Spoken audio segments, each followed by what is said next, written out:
আসি পরের খবর। আর এবার চোখ রাখবো উত্তরবঙ্গের দিকে। ইতিমধ্যেই অতি ভারী বৃষ্টির সতর্কতা জারি করা হয়েছে। পাশাপাশি উত্তরবঙ্গ জুড়ে বিক্ষিপ্ত জারি ইতিমধ্যে কিন্তু শুরু হয়েছে বৃষ্টি। পাশাপাশি উত্তরবঙ্গ জুড়ে ভারী বৃষ্টির পূর্বাভাসও দেওয়া হয়েছে হাওয়া অফিসের তরফ থেকে। পাশাপাশি জলপাইগুড়ি, কোচবিহার, আলিপুরদুয়ার একযোগে একেবারে বলা যেতে পারে একযোগে চলছে ভারী বৃষ্টি থেকে অতি ভারী বৃষ্টি। অন্যদিকে সিকিমের তিস্তার জল বেড়ে যাওয়া এবং ধস আর যার জন্য কিন্তু বিপর্যস্ত সিকিম এবং 10 নং জাতীয় সড়ক কিন্তু বিপর্যস্ত। আর এই সমস্ত বিষয় নিয়ে বর্তমান আপডেট কী রয়েছে সরাসরি জানবো। আমাদের প্রতিনিধি একেবারে সরাসরি একেবারে জুড়ে রয়েছে আমাদের সাথে শুভশ্রী। শুভশ্রী, জারি করা হয়েছে হলুদ সতর্কতা উত্তরবঙ্গে জুড়ে অতি ভারী বৃষ্টির সতর্কতা কিন্তু জারি করা হয়েছে এবং পাশাপাশি হলুদ সতর্কতাও জারি করা হয়েছে। বর্তমান আপডেট কি রয়েছে? দেখো, গত 11ই জুন থেকে কিন্তু লাগাতার টানা বৃষ্টি হয়ে চলেছে এই সমতলে এবং পাশাপাশি পাহাড়ের কি বিপর্যস্ত অবস্থা সে সম্পর্কে কিন্তু আমরা সকলেই অবগত।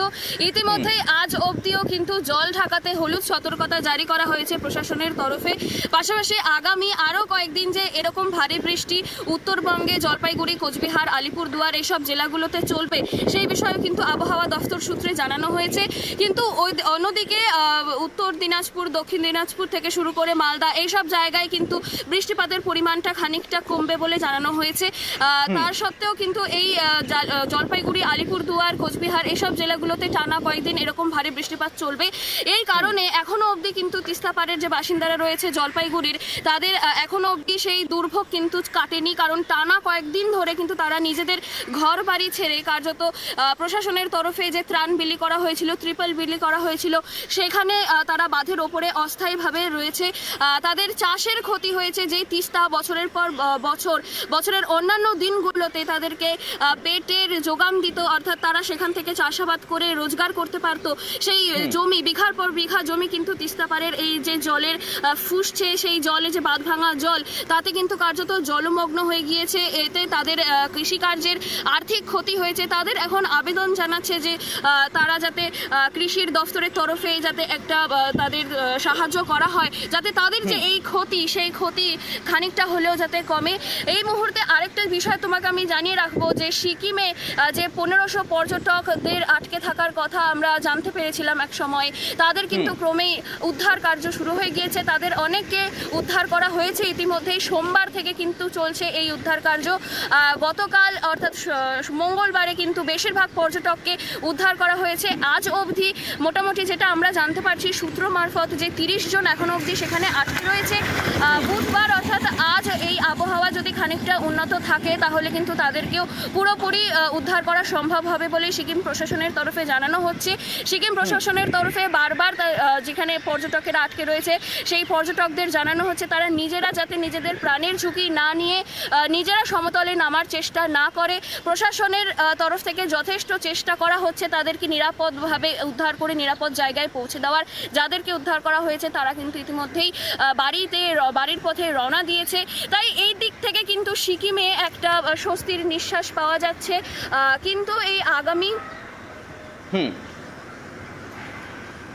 একেবারে শুভশ্রী, পাশাপাশি তুমি যেমনটা জানাচ্ছ কন্টিনিউ করো। পাশাপাশি তোমাকে জানিয়ে রাখি ইতিমধ্যে একেবারে আবার সাথে তোমার সাথে জোড়ার চেষ্টা করবো। উত্তরবঙ্গে ভারী বৃষ্টি এবং ইতিমধ্যে কিন্তু জারি করা হয়েছে হলুদ সতর্কতা। জলপাইগুড়ি থেকে শুরু করে আলিপুরদুয়ার, কোচবিহার একযোগে অতি ভারী বৃষ্টির সম্ভাবনা কিন্তু ইতিমধ্যে দেওয়া হয়েছে পূর্ব আবহাওয়া দপ্তরের পক্ষ থেকে। পাশাপাশি উত্তর দিনাজপুর, দক্ষিণ দিনাজপুর, মালদা এই 3 জেলায় কিন্তু মূলত বৃষ্টির পরিমাণ কিন্তু কম থাকবে এমনটা জানিয়েছে হাওয়া অফিস। পাশাপাশি বিপর্যস্ত সিকিম, সেখানে কিন্তু ইতিমধ্যে 1200 পর্যটক সেই বিপর্যয়ের জন্য আটকে ছিলেন। সেক্ষেত্রে দাঁড়িয়ে এখন 30 থেকে 50 জন পর্যটক এই মুহূর্তে দাঁড়িয়ে আটকে রয়েছে। তাদেরকে একেবারে উদ্ধার কার্য চালিয়ে যাওয়া হচ্ছে। পাশাপাশি আজ একেবারেই আবহাওয়া খারাপ থাকার দরুন একটু হলেও ব্যাহত কিন্তু হয়েছে সেই উদ্ধার কার্য। যদিও সেক্ষেত্রে দাঁড়িয়ে যদি আজ একেবারে আবহাওয়া সঠিকভাবে পরিবর্তিত হয় সেক্ষেত্রে দাঁড়িয়ে উদ্ধার কার্য কোনো রকমভাবে ব্যাহত হবে না এমনটা জানানো আমাদের প্রতিনিধি। পাশাপাশি যে ছবি দেখছেন জলপাইগুড়ি থেকে, সেখানে কিন্তু ধীরে ধীরে জলস্তর বৃদ্ধি পাচ্ছে জল ঢাকার। আর ইতিমধ্যেই NH 31 31 নং জাতীয় সড়কে সেখানেও কিন্তু ইতিমধ্যেই একেবারে সেই লাগোয়া অঞ্চলে কিন্তু একেবারেই হলুদ সতর্কতা জারি করা হয়েছে। কেননা আরও অতি ভারী বৃষ্টি হলে বা জলস্তর বৃদ্ধি হলে কিন্তু NH 31 উপর দিয়ে বইতে পারে জল। আর যার জেলে জলঢাকা নদী এলাকাতে কিন্তু ইতিমধ্যেই হলুদ সতর্কতা জারি করা হয়েছে প্রশাসনের তরফ থেকে। যে ছবি দেখছেন একেবারে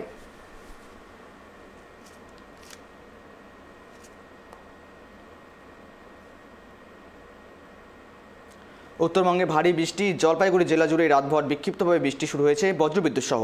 পাশাপাশি তিস্তা, মেখলিগঞ্জ এবং বাংলাদেশ বর্ডার পর্যন্ত জারি করা হয়েছে হলুদ সতর্কতা।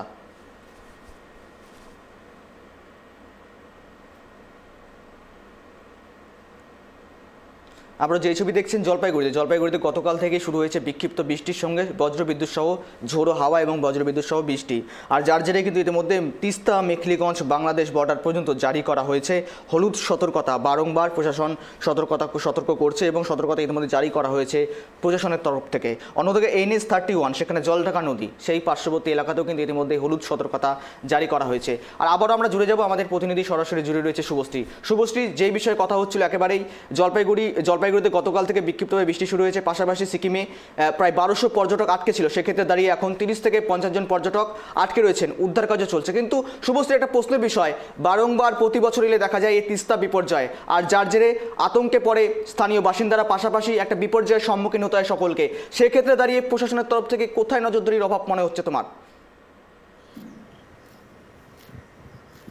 দেখো, যেটা বললে যে প্রত্যেক বছর এই তিস্তার ভয়াবহ রূপ কিন্তু তিস্তাপাড়ের বাসিন্দাদের ফেস করতে হয়, তাদের দুর্ভোগ পোহাতে হয়। বছরের পর বছর এই একই চিত্র কিন্তু দেখে আসছি আমরা। সেই ক্ষেত্রে প্রশাসনের তরফে যেটা জানানো হচ্ছে যে প্রশাসনের তরফে সেখানে বাঁধ দেওয়া হয়, কিন্তু প্রত্যেক বছর তিস্তার জলের স্রোত, একেই আমরা জানি যে তিস্তা একটা উত্তরবঙ্গের স্রোতস্বিনী নদী। সেই ক্ষেত্রে তিস্তার এই জল বৃদ্ধি পেলে যে তার স্রোত এতটাই ভয়াবহ হয় যে তিস্তাপাড়ের বাঁধগুলো কার্যত ভেঙে যায়, মাটি গলে গলে সেই বাঁধ ভেঙে পড়ে। কার্যত সেই বাঁধ ভেঙে কিন্তু জলের স্রোত চলে যায় আশেপাশের এলাকাগুলোতে। আশেপাশের যে গ্রাম, যেমন ধরো ক্রান্তি ব্লকের সামগ্রিক গ্রাম থেকে শুরু করে চ্যাংরামারি, এইসব গ্রামগুলো কিন্তু কার্যত তিস্তার জলে বিপর্যস্ত হয়ে যায়। সেখানকার বাসিন্দারাও সেখান থেকে তাদের দিনের পর দিন চরম দুর্ভোগ পোহাতে হয়, তাদের আর্থিক ক্ষতি হয়, তাদের যাতায়াত থেকে শুরু করে বিদ্যুৎ সংযোগ সবকিছুই কিন্তু কার্যত বেশ কয়েকটা দিন, যতদিন এই বর্ষা চলে, যতদিন এই ভারী বৃষ্টিপাত চলে, তাদের কিন্তু এই সমস্যাগুলো পোহাতে হয়। আর ইতিমধ্যে যেটা প্রশাসনের তরফ থেকে আমরা জানতে পেরেছি যে বর্ষা যেহেতু চলছে, সেই ক্ষেত্রে বাঁধের কাজ সম্পূর্ণভাবে আবার তারা হাত দিতে পারছে না। এই বৃষ্টি খানিকটা কমলে, পরিস্থিতি খানিকটা স্বাভাবিক হলে পুনরায় এই বাঁধের মেরামতি থেকে শুরু করে সব কাজ তারা শুরু করবে বলেই প্রশাসনের তরফে জানানো হচ্ছে।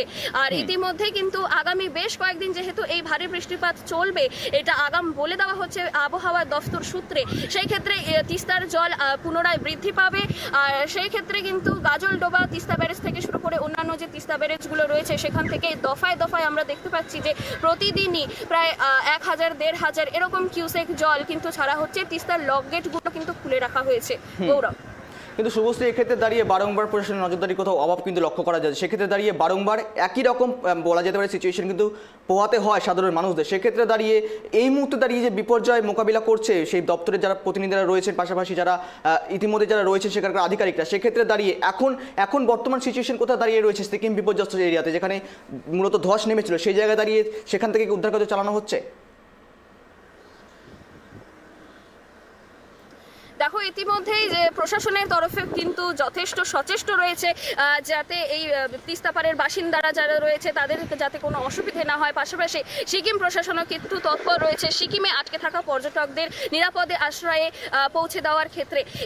সমতলে যেটা আমরা ছবি দেখেছি যে প্রশাসনের তরফে ত্রাণ বিলি করা হচ্ছে, খাবার দাবার দেওয়া হচ্ছে, ত্রিপল বিলি করা হচ্ছে। সেই ত্রিপল খাটিয়ে কিন্তু বাঁধের ওপরে তাদেরকে থাকতে নির্দেশ দেওয়া হয়েছে। তাদেরকে বারংবার মাইকিং করে সচেতন করা হচ্ছে যাতে তারা যতদিন এই বিপর্যয়ের পরিস্থিতি চলবে ততদিন যাতে তারা তিস্তার সামনে না যায়। কারণ তিস্তাপাড়ের ওপরে থাকার জন্য তাদের অস্থায়ীভাবে ত্রিপল দান করা হচ্ছে। সেখানে সাধারণ মানুষ থেকে শুরু করে তাদের যে গৃহপালিত পশু, তারাও কিন্তু এই অস্থায়ী ত্রিপলের মধ্যেই দিনের পর দিন বসবাস করছে। তাদের নিজস্ব ঘরবাড়ি আপাতত জলের তলায় কিন্তু মগ্ন। আর প্রশাসনের সিকিমের দিকে যদি চোখ রাখি আমরা, যে সিকিমের এখনো অবধি যেটা লেটেস্ট আমরা খবর পেয়েছি যে 30 জন পর্যটক সেখানে আটকে রয়েছে। সেই 30 জন পর্যটককে আজকে উদ্ধার করা সম্ভব হবে বলে সিকিম প্রশাসনের তরফে একটা আশ্বাসবাণী দেওয়া হয়েছে। বিমানবন্দরে, বাগডোগরা বিমানবন্দরে 6টা হেলিকপ্টার ইতিমধ্যেই সেখানে প্রস্তুত রয়েছে যাতে পর্যটকদের দ্রুত তাদের নিরাপদ আশ্রয়ে বাড়িতে পৌঁছে দেওয়া সম্ভব হয়। আর সেখানেও কিন্তু পর্যটকদের খাবার দাবার থেকে শুরু করে সমস্ত নিত্য প্রয়োজনীয় যে জিনিস, সেগুলো সমস্ত কিছু প্রশাসনের তরফেই দেওয়া হচ্ছে। গৌরব, একেবারে শুভশ্রী, সঙ্গে থাকার জন্য ধন্যবাদ তোমাকে। একেবারে যে ছবি তুলে ধরলো শুভশ্রী আপনাদের সামনে, একেবারে জারি করা হয়েছে হলুদ সতর্কতা। ইতিমধ্যেই জলপাইগুড়ি থেকে শুরু করে উত্তরবঙ্গের বিভিন্ন জেলায় অতি থেকে অতি ভারী বৃষ্টির সতর্কতা জারি করা হয়েছে। পাশাপাশি যার জেরে কিন্তু আবারও পুনরায় তিস্তার জলস্তর বৃদ্ধি পেতে পারে। অন্যদিকে তিস্তা ব্যারেজ থেকে কিন্তু প্রতিদিনই প্রায় হাজারের ওপর কিন্তু কিউসেক জল কিন্তু ছাড়া হচ্ছে, আর যার জেরে কিন্তু বিপর্যস্ত হয়ে রয়েছে একেবারে তিস্তা পার্শ্ববর্তী এলাকা। একেবারে আতঙ্কে দিন কাটছে বলা যেতে পারে তিস্তা পার্শ্ববর্তী এলাকার মানুষদের।